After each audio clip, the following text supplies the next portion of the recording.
Hi masters, అందరికీ నా హృదయపూర్వక నమస్సుమాంజలిలు.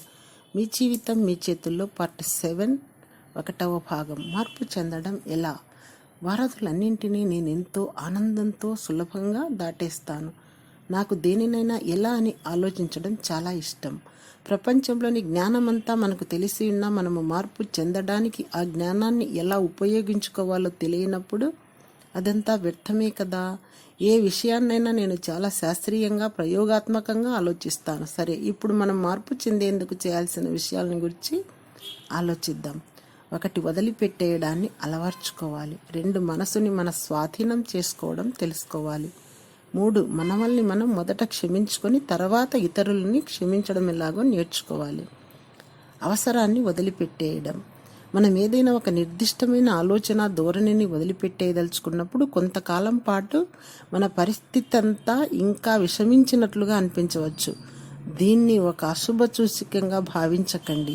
ఆ పరిస్థితిలోంచి మీరు బయటపడుతున్నారని, ఆ ప్రక్రియలో భాగంగానే అలా జరుగుతోందని భావించండి. మన యొక్క దైవిక వాక్యాలు పనిచేస్తున్నాయని అర్థం చేసుకోండి.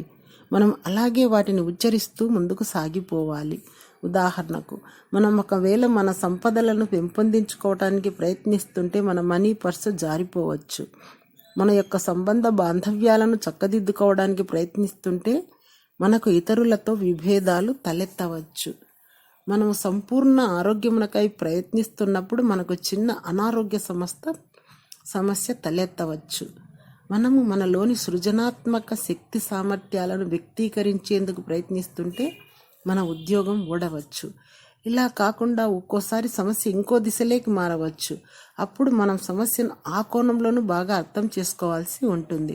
ఉదాహరణకు, మీరు ఒకవేళ సిగరెట్లు త్రాగడం మానేయాలని నిర్ణయించుకుంటే, నేను ఇక నుండి సిగరెట్ త్రాగటానికి ప్రోత్సహించే నా అంతరంగంలోని అవసరాన్ని వదిలిపెట్టేస్తున్నానని చెప్పుకున్నారనుకోండి. మీరు ఇలా చెప్పుకుంటూ సాగుతున్నప్పుడు ఇతరులతో మీ సంబంధ బాంధవ్యాలలో మీకు కొంత అసౌకర్యం కలగటం మీరు గమనించవచ్చు. ఇప్పుడు సమస్య ఇలా ఇంకో కోణంలోకి మారింది. అటువంటప్పుడు మీరు నిరుత్సాహపడరాదు. మీలో మార్పు చెందే ప్రక్రియ మొదలైనదని గ్రహించాలి. సిగరెట్లు త్రాగుతూ ఇన్నాళ్ళు గడపడం వలన ఆ అలవాటులో పడిపోయి ఈ వ్యక్తులందరూ ఎంత అసౌకర్యంగా ఉన్నారో గుర్తించలేకపోయినా, నన్ను ఇలా అసౌకర్యానికి గురిచేస్తున్న ఈ వ్యక్తులతో సంబంధాల్ని వదిలివేయదలుచుకుంటున్నానా? అసలు ఇటువంటి వ్యక్తులతో నేను ఎందుకున్నాను? ఇలాగా మీలో ప్రశ్నల పరంపర సాగవచ్చు. సిగరెట్లు త్రాగటం అనేది ఒక బాహ్య ప్రభావం అని బయటకు కనిపిస్తున్న ఒక లక్షణం మాత్రమే. అదే అసలు కారణం కాదు. ఇప్పుడు మీరు ఆ ప్రభావాన్ని ప్రోత్సహించే మీ అంతఃకరణాన్ని వదిలిపెట్టేసేందుకు మరింత అవగాహనను పెంచుకుంటున్నారు. ఇప్పుడు మీరు, నేను ఇలాంటి అసౌకర్యమైన వ్యక్తులతో సంబంధాలను వదిలివేయదలుచుకున్నానని చెప్పుకోవడం ప్రారంభించాలి. ఇతర వ్యక్తులు నిరంతరం మిమ్మల్ని విమర్శిస్తున్నారని, మీలో తప్పుల్ని ఎంచుతున్నారని, అందుకే మీరు వారితో ఇమడలేకపోతున్నారని మీరు అప్పుడు గ్రహించగలుగుతారు. మన జీవితంలో ప్రతి అనుభవాన్ని మనమే సృష్టించుకుంటున్నామని మనకు తెలుసు గనుక, నేను ఇతరుల చేత విమర్శింపబడడానికి కారణమైన నా అంతరంగంలోని అవసరాన్ని వదిలిపెట్టేస్తున్నానని చెప్పుకోవడం ప్రారంభించండి. అప్పుడు మీరు విమర్శింపబడడం గురించి ఆలోచిస్తారు. మీ చిన్నతనంలో మీరు చాలా ఎక్కువగా విమర్శలకు గురి అయ్యారని గుర్తిస్తారు. అప్పుడు మీలో ఆ పసిపిల్ల విమర్శింపబడితే ఎంతగా నొచ్చుకుంటుందో అర్థం చేసుకుంటారు.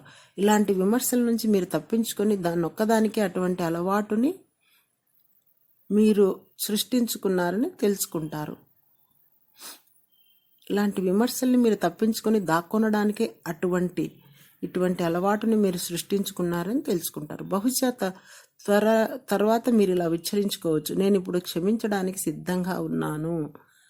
ఇలా మీరు దైవిక వాక్యాలను ఉచ్చరించుకుంటూ సాగిపోతుంటే మిమ్మల్ని ఆ సిగరెట్లు అనేవి ఇంకెప్పటికీ ఆకర్షించవు. ఇది ఒక ఉదాహరణ మాత్రమే.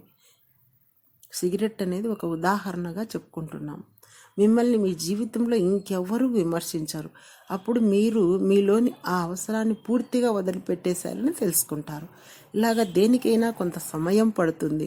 మీలో మార్పుని నిరాకరించే ధోరణులు ఎన్ని తలెత్తినా వాటిని సున్నితంగా త్రోసిపుచ్చి రోజులో కొంత సమయమైనా దైవిక వాక్యాలను ఉచ్చరించుకుంటూ సాగిపోతే మన అంతఃప్రజ్ఞ లోంచి మనకు సమాధానాలు దొరుకుతాయి. ఈ సమస్త భూమండలాన్ని సృష్టించిన ఆ దివ్య ప్రజ్ఞ మరి మీలోంచి అంతఃప్రజ్ఞ ఒకటేనని గుర్తుంచుకోండి.